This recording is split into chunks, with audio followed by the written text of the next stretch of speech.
مبارک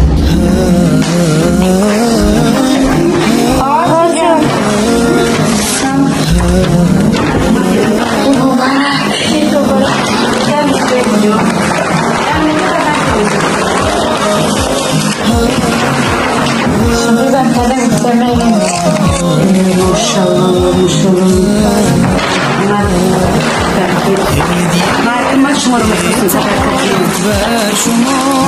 عید فطر آمد مبارک بر شما مظهر توحید و ایمان آمده مؤمنان را یک ندا برای مؤمنان مژده بخشش سوی آسمان روزداران آمده دستگیر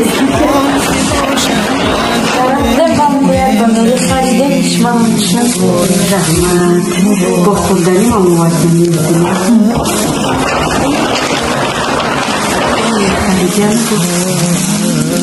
چیه؟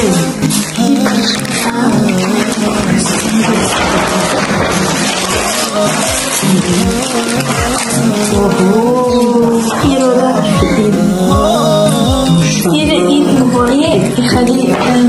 بخوي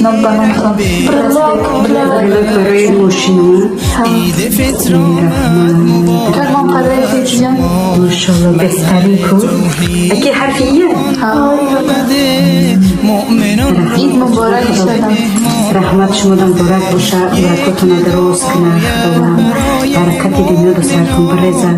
خدا هم وقتا شما اوچتون خرسان کنه اوچتون شما رو خرسان کنه شما اوچتون خرسان کنه ایدای شما رو مبارک باشه خداوند